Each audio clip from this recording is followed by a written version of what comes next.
Don Abel Hernández, muchísimas gracias por venir a Periodista Digital. Encantado siempre. Bueno, hoy vamos a hablar de su libro Despídete de tu madre y serás rey de España, donde relata la infancia de Juan Carlos I. Llama la atención en todo momento, además es una constante a lo largo de la obra, cómo habla de la tristeza de la mirada del rey. Sin embargo, este aspecto no suele ser muy conocido, no se suele percibir, sobre todo en sus actos públicos. ¿Se le nota más esta mirada en el trato cercano? Bueno, sí, y todos los que le han tratado de cerca, según voy diciendo aquí en este libro, sus preceptores, el director del Colegio de las Jarillas, José María Gil Robles, que era un asesor de don Juan, consejero y cercano, todos los que le han tratado en la edad de la juventud y de la niñez, lo dicen claramente, es decir, el rey tiene un fondo de mirada triste, a pesar de su jovialidad. Entonces, ¿cuál es la razón? Pues, hombre, un poco de respuesta creo que se da en este libro. Por un lado, es un niño con una infancia muy difícil. O sea, él está sometido con una enorme dureza a la voluntad de su padre, a la voluntad del jefe de la dinastía, que prevalece sobre su padre, aunque quiero dejar claro, y en el libro lo digo muy claro, nunca se rompió el afecto entre ellos, a pesar de las crisis políticas, etcétera.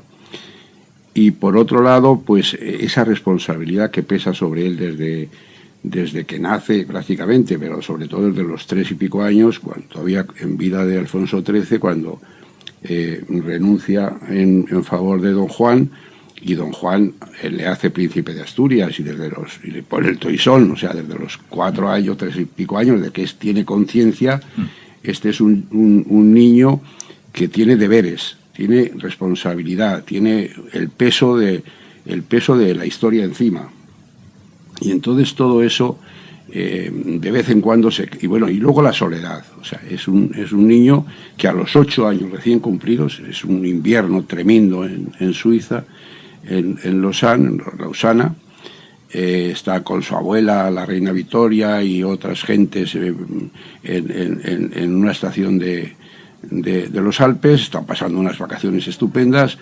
Cumple en ese momento, el día 5 de enero, había cumplido sus 8 años, y antes del día 20 llega su padre y se lo llevan a un colegio en Friburgo, un colegio frío, un colegio seminario, donde se queda solo, desamparado.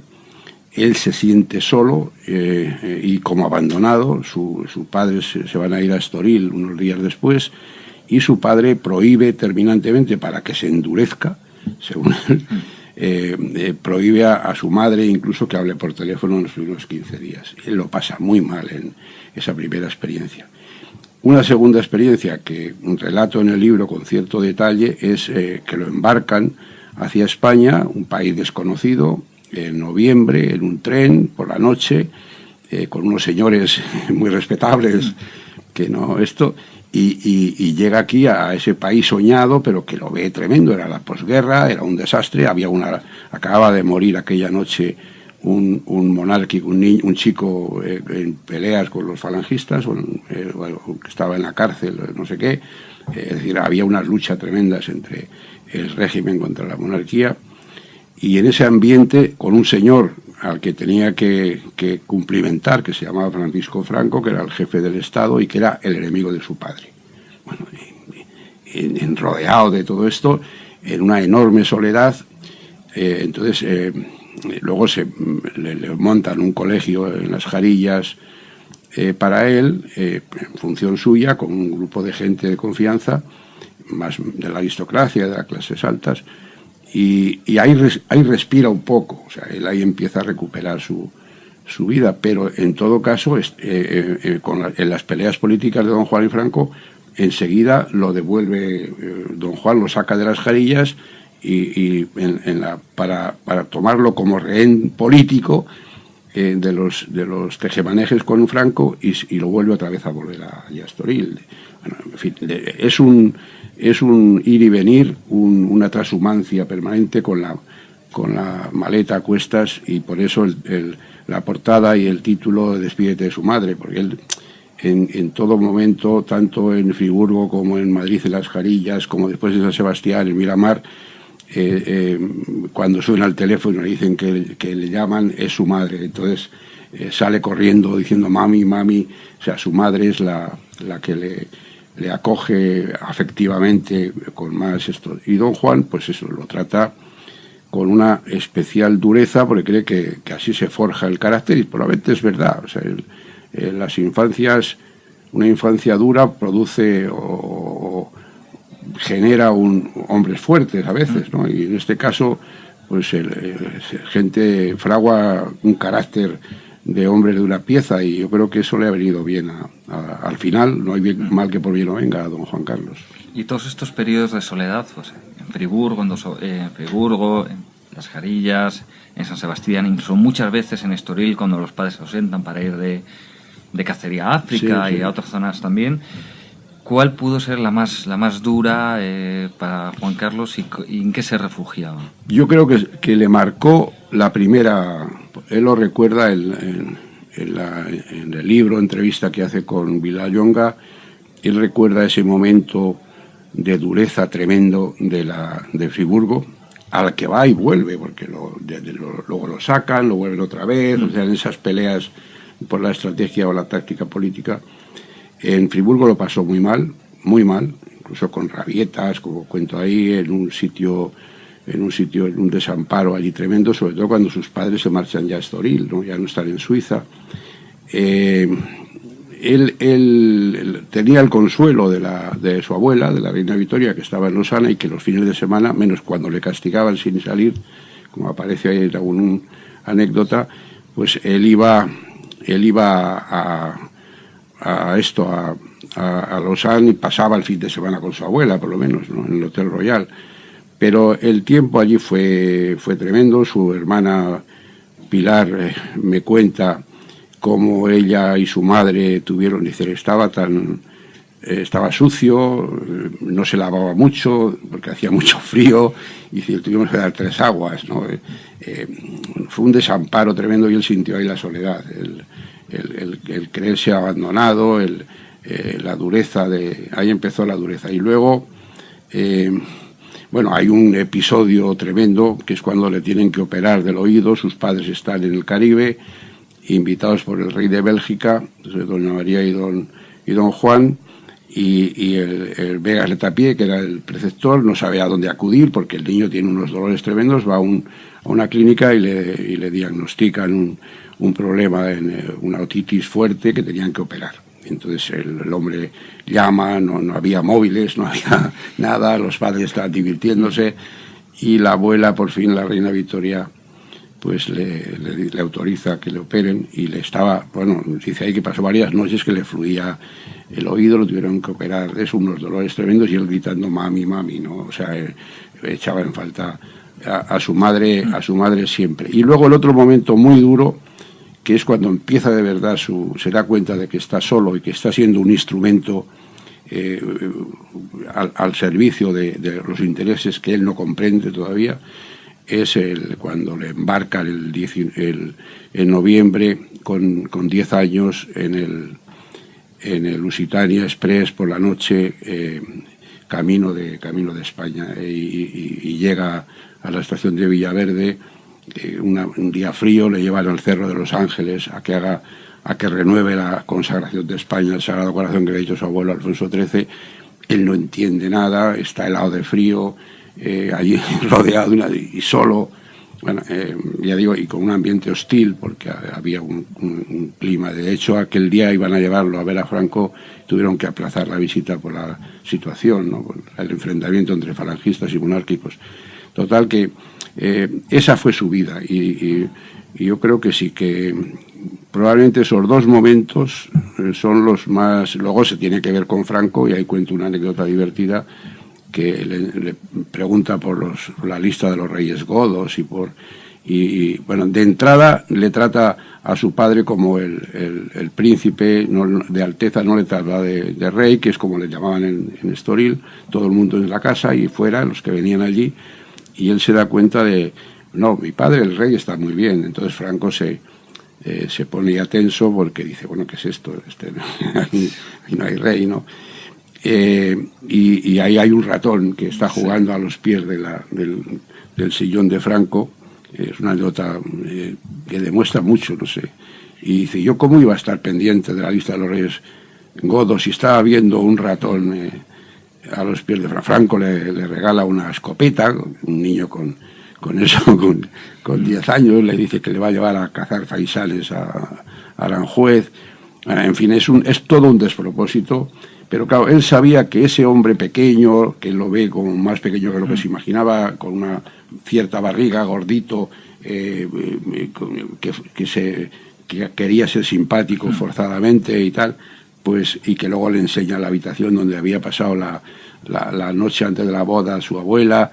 En fin, es un hombre que es cordial con él y que amable, y que le presenta a doña Carmen Polo.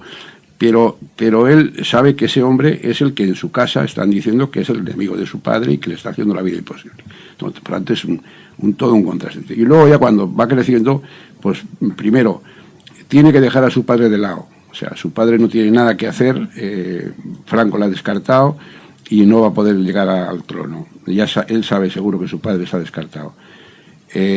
Amenazaba a su primo Alfonso de Borbón, el hijo de don Jaime, el del sordomudo, que es un enredo también tremendo en la familia, y habría sido un desastre para este país, probablemente, todo aquello. Y entonces él tiene que dejar de lado a su padre, luego tiene que dejar de lado a Franco, que Franco confiaba en que había jurado los principios del movimiento y que iba a ser la monarquía del movimiento, y así toda su vida. Entonces él está educado en el sentido del deber, en el sentido de la misión, etcétera. Pero esa es la vida de este hombre, cada día, como digo, con la maleta preparada para ir de un lado para otro, movido como una pelota de ping-pong. Me gustaría volver a ese viaje en el Sultán Express que termina llegando a Madrid, después el Cerro de los Ángeles, pero al principio de ese viaje, él se sube, este niño desamparado, se sube al tren, su padre está de cacería. Su padre había estado de cacería la víspera, dice Flores, fíjate, irse de cacería. Su padre siempre es una casualidad, desde que nace en Roma, es curioso, ¿no? Se adelanta el parto, nace 8 mesino, y el 5 de enero del año 1938, en plena guerra civil, estaba el frente de Aragón de Teruel abierto, en fin, España sangrando por todos los lados, amenazando a la Segunda Guerra Mundial. Bueno, un desastre, ellos allí refugiados bajo el amparo de su abuelo, de Alfonso XIII, y ya entonces nace el niño en Roma. Y se adelanta, es un niño 8 mesino, y ya su padre está cazando a 200 kilómetros de Roma. Llega tarde, cuando llega, le espera Alfonso XIII con un niño, bueno, el niño nace feísimo, dice su madre, doña María, que era un pecado, que era feo, con ganas, nace con unos ojos saltones y muy esto, luego se rehízo enseguida y fue un niño precioso. Y su padre rompe el coche según va corriendo a esperar cuando le mandan el telegrama a Bámbolo Nato, ha nacido el muñeco, ha nacido el niño, y Alfonso XIII le espera en el pasillo con un niño hijo de una empleada o un miembro de la embajada de China o de Japón, con rasgos orientales, cuando le dice, aquí está tu hijo, Alteza. Entonces él se extraña y dice, ¿cómo va a ser este mi hijo? Y luego casi se alegró de que, se habría alegrado cuando vio al suyo, ¿no?, de que hubiera sido este. Bueno, su padre siempre está ausente, y cuando le mandan a España, la víspera dice, ¿cómo es posible? Y Preston le da mucha importancia a esto, el historiador inglés, ese comportamiento que podía haber sido mucho más amable y más esto. Se va a ir a un sitio desconocido, se larga de casa. De hecho, cuando se despiden en la puerta de la casa, que todavía no era Villa Giralda, le dice, le pone la mano en el hombro don Juan a doña María, a su mujer, le dice, ahora empiezan nuestros verdaderos problemas. O sea, bueno, el hijo se marcha, él no acude a la estación, que era un aparcadero, tampoco era la estación central de Lisboa, la de Rocío, sino uno de fuera, Trocamento, y allí van sus hermanos, me dice doña Pilar, nosotros fuimos a despedirle, mis padres no vinieron, y en este caso parece que es por presiones políticas. O sea, el embajador, que era el hermano de Franco, le recomienda que no haya una demostración en ese momento, ni en Madrid a la llegada, ni allí monárquica, ¿no? Y entonces don Juan le despide en la casa y no va en contra de lo que han dicho algunos libros, que dicen que sí, que estuvo despidiendo. No fue, porque me lo dice su hermana, ¿no? La hermana del rey, doña Pilar. No fueron. Pero en fin, siempre está ausente. O sea, su padre luego, como digo, yo creo que prevalece el sentido de la misión, del deber, que tiene muy metido dentro don Juan y don Juan Carlos. Hay que sacrificar lo que sea, pues se sacrifica por el deber que tenemos de salvar la institución, y toda la vida es así. O sea, él prevalece la idea del jefe de la dinastía sobre el padre, ¿no? Aunque, insisto, esto no quiere decir que no se quisieran, ¿no? Yo creo que sí que se quieren. Pero... Y luego, hombre, como digo en el libro al final, el hecho de la muerte del hermano accidental, el suceso tremendo del Jueves Santo, pues crea todavía más la sombra entre el padre y el hijo. Pero no puede ser esta visión de sacrificar la relación familiar, paterno-filial, en aras de la recuperación del trono. Un trono que supongo a don Juan le hubiera gustado recuperar él personalmente, de hecho... Sí, por supuesto. No puede ser que esta visión le pusiera en serio peligro perder tanto la relación familiar, que se sintió que hubiera cariño, como el trono, que obviamente no lo consiguió. Bueno, don Juan lo que quería es endurecerle y demostrar su jerarquía. O sea, él era el jefe de la dinastía y ahí hay una jerarquía estricta. Y de hecho, el niño, desde que tiene 4 años y desde que cuando está hasta los 8 o 10 años, 8 años y pico en Suiza, su hermana o su abuela, la reina Victoria, tiene ahí un enjambre de primos y de hermanos y etcétera. La abuela dice que este es el que va a ser el rey y por tanto todos están a su servicio. O sea, el orden jerárquico se cumple a rajatabla y la reina Victoria le recibe al niño exclusivamente a él en los jueves, solo a este niño. Es decir, había un sentido jerárquico. El padre eso lo ejercía a rajatabla. Él era el rey y el hijo era el que tenía que someterse a lo que él mandara. Luego, como padre, creía que que endurecer el carácter para lo que tendría que afrontar después en la vida le venía bien, es decir, que convenía endurecerlo. Y de hecho, cuando en la escena esta que concuerdan toda la familia de que no le dejaban llamar por teléfono durante los primeros 15 días, que está solo con 8 años en Friburgo, el padre lo que dice es, María necesita endurecerse, así que le cogió el teléfono y se lo colgó y no le dejó hablar con su hijo. Es decir, era una educación dura. También hay que situarse en aquella época en la que bueno, eso era, el padre autoritario estaba a la orden del día, ¿no? Y es verdad que don Juan quería lo que quería es salvar la corona, recuperar la corona. Y él estaba convencido de que el heredero de su padre, o sea, el jefe de la dinastía, el que tenía que recuperar esa corona, era él. Y al hijo le mandan, pues porque va a ser el príncipe de Asturias, porque para él era el príncipe de Asturias y por lo tanto era el sucesor de su padre. Y el rey, en principio, está convencido de que él será rey, eso lo tiene muy claro desde niño, pero será el rey que herede la corona de su padre. Lo que pasa es que luego la vida se da cuenta de que su padre no tiene nada que hacer, o sea, y ahí lo sabe muy bien, o sea, está en trato con Franco permanentemente, ¿no? Y cuando se da cuenta de esto, si la relación de que su padre no iba a ser rey, que tenía que serlo él, si la relación paterno-filial hubiera sido distinta, menos distante, ¿hubiera sido posible una relación ya siendo adulto él, siendo ya proclamado rey de España, distinta con su padre, que su padre hubiera aceptado mejor la situación? Bueno, su padre, hay que hacerle justicia, su padre acepta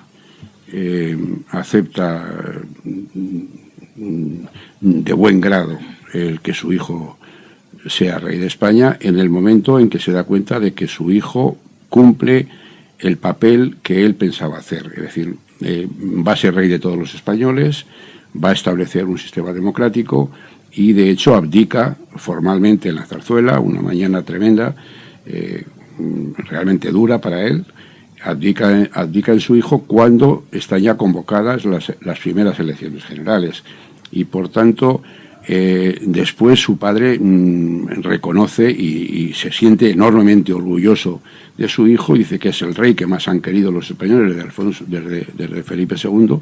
Yo pienso ahora, después de lo que ha pasado más años, ¿no? Y a estas alturas, que sin duda es el rey más apreciado y que más ha contribuido a las libertades y a la democracia en este país en toda la historia. O sea, es claro que ahí se acertó, ¿no? En contra de lo que creían unos y creían otros, porque para los monárquicos de Don Juan, el niño, el chico, en aquel momento, era un hombre puesto por Franco y por lo tanto no era de fiar, y para los franquistas más empedernidos era el hijo de Don Juan y podía traicionarles, y eso es lo que le decían a Franco. Es decir, él estaba siempre entre dos fuegos, lo pasó muy mal con su padre cuando el año 69 Franco le designa sucesor a título de rey. Don Juan se siente engañado, hay un enfrentamiento durísimo, ni siquiera se pone al teléfono su padre durante algún tiempo. Doña María hace de mediadora y evita la ruptura. Los asesores de Don Juan, algunos le quieren que rompa con su hijo. Franco quiere que el hijo rompa con su padre y él se ve en medio permanentemente. Es decir, el drama, ese es un drama ya de Shakespeare, el drama entre el padre y el hijo. La suerte fue que luego son muy afectuosos, es una gente, una familia muy impulsiva, muy espontánea, muy así, a veces demasiado, pero son muy afectuosos. O sea, el rey no perdió nunca el afecto por su padre, y me imagino que dentro de él dejar a su padre tirado después de 30 años esperando en la estación con la maleta a que pasara el tren y al final pasar de largo con él dentro, debió ser durísimo para él y durísimo para su padre. Tras este repaso a la infancia de un Juan Carlos I, donde excepto su madre nadie parecía pensar en él más que como una ficha, un ajedrez maquiavélico. Sí, porque incluso en su familia, otro de los problemas que tenía es que él era un extraño en la familia, ¿sabes? Porque estaba ya designado, era distinto de ellos, estaba segregado. Insiste, de hecho, mucho usted en el libro. Sí, esa psicología, eso de sentirse como extraño en su propia casa, cuando llegan se van a la casa definitiva, que es la de Villagiralda, él llega unos meses después, ellos están ya instalados, habían hecho unas habitaciones especiales en la terraza, apañando aquel caserón para los hijos, y él llega el último. O sea, siempre es uno que va de visita, ¿no? Y que a él le ven como el de los privilegios, del que siempre se habla, es el elegido. Entonces, toda esa sensación para un niño, incluso un niño que llega a la pubertad, porque el libro acaba ya cuando ha pasado la pubertad, o sea, ha acabado de ser niño propiamente tal. Todo ese mundo se quieren, hay afecto en la familia, eso todas las hermanas que son las que hablan en este libro, tanto doña Pilar como doña Margarita, lo reconocen, y el propio rey.